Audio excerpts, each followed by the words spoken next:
It's news time. Information is power. Be current. The news headline.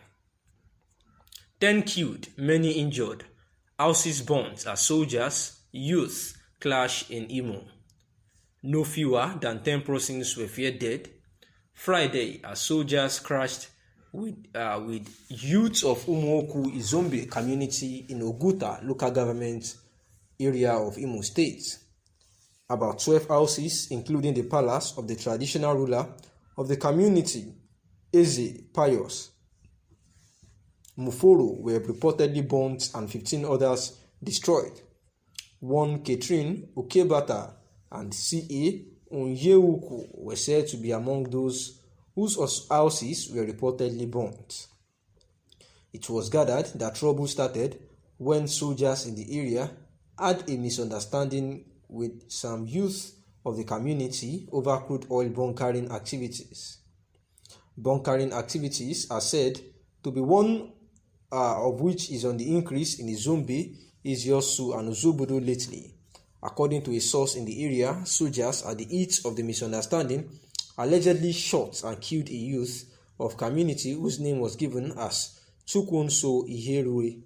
Angered by the incident, the youth were said to have mobilized and attacked the soldiers, resulting in the alleged killings of 2 soldiers and burning of vehicles. The soldiers, it was gathered, reinforced that they stormed the community in a reprisal attack and allegedly burnt houses. The entire community is sacked, many people have been killed, many houses burnt. The situation is very terrible. Government needs to please intervene in the situation and save our lives, one of the source cried out. The public relations officer of the army in the state, Babatunde Zubairu, could not be reached as at the press time, and Imo State has been rocked by violent attacks in the past month, with many killed and security formations attacked. The violent attacks had been worst in the Olu area of the state, where the state governor, Senator Hope Uzodinma, few days ago flagged off the Operation Dawn in the state, the event held in Olu local government area of the state.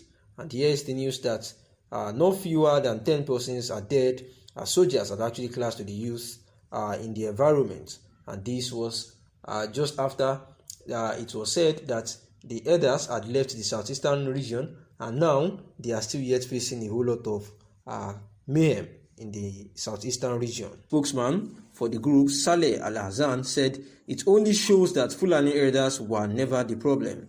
He noted that there was no more open grazing in the most part of the southeast. According to him, what goes on in the region is largely cattle trading, and the cows being sold mostly belong to Igbo traders.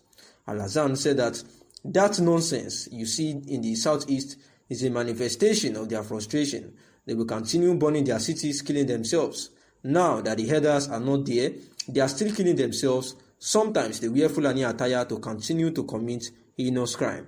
Now that the herders are not there, are they having peace in the east?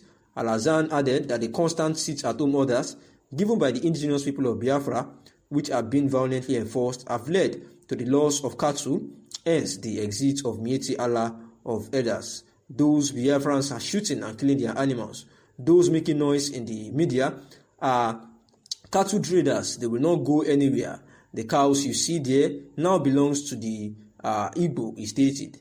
The Mieti Allah spokesman said that the group would not obey the anti-open grazing law being passed in most parts of the south because open grazing is their way of life. Al-Hazan reports that Dr. Chike Akunyili, the widower of the late Dora Akunyili, a former information minister, was not murdered by herdsmen, saying that he argued that a blanket ban on open grazing in the south was connected to the 2023 elections, and it was a ploy by the southern governors to force their northern counterparts to negotiate for presidency amidst the raging debate on zoning, where he said that the death of Akunyili should not be misconstrued to be that from the elders, for the herdsmen. On behalf of the police commissioner, Tony Olofu, the gunmen seemed to have lost every iota of human conscience and sensibility. The police statement said that at about 5 p.m. around the Unkpo roundabout and without any provocation, some gunmen attacked and shot a police inspector attached to a very important personality, VIP. At Afo Unkpo Junction, 3 unidentified bodies were recovered. A burnt Toyota Hilux and vandalized Toyota Oma bus were also seen at that crime scene. The lifeless body were taken to the hospital, and regrettably, one of the bodies was identified as Dr. Akunyili Ikenga said in the statement. He said that bandits also beheaded a yet-to-be-identified man, thereafter fled the scene of the crime after committing this barbaric act. Therefore, Cyril Akunyili, who is the brother of the husband to the late Dora Akunyili, the Director General of the NAFDAC as at then, has actually brought down that same post of questioning the indigenous people of Biafra on why they had killed his senior brother, Dr. John Chike Akunyili. And when asked why he did this, he said that it was left for the police to do their proper investigations and before he can actually conclude, saying that he cannot accuse anyone yet. Dr. Akunyili was returning from a trip to Onitsha, where he had gone to obtain a posthumous award of excellence for his late wife when he ran into the hoodlums at Unkpo and was shot and killed. The hoodlums, it was gathered, were chanting, "No election in Anambra in November." The state police public relations officer, Ikenga Tochukwu, could not confirm the report, noting that he had yet to get the details of the incident. And the correspondent of the Punch reports that the Agulu community, where Akunyili hailed from, is mourning, adding that, however, that nobody is ready to talk to the press.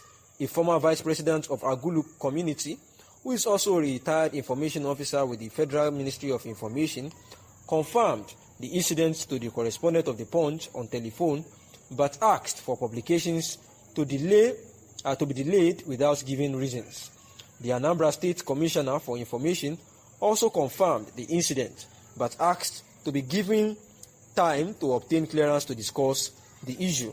And this is the case. And as a result of this, there has been cases about the gubernatorial election that was to be taking place in Anambra State, where the indigenous people of Biafra and some others had actually said that there will be no election, that there should be no election in Anambra State, saying that nothing, the gubernatorial aspirant had actually been begging the indigenous people of Biafra that they should be that they should not actually do that, that they should please allow election to take place so that there can be equity and there can be justification of the ills going on and the maladministration going on in Anambra State. But the indigenous people of Biafra actually seems not to agree with what is actually being said by these gubernatorial aspirants, saying that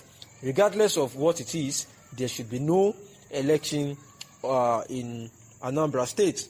And just like it has been reported that the husband of the late Director General of NAFDAC actually went to collect a posthumous award of his late wife in regard, to her excellence, while she was alive, and therefore, on his way back from the award, he was actually, waylaid by the bandits, unknown gunmen, and he was actually killed. He was shot and killed, and people around the environment are actually mourning him, thereby not giving any information yet about what is truly happening.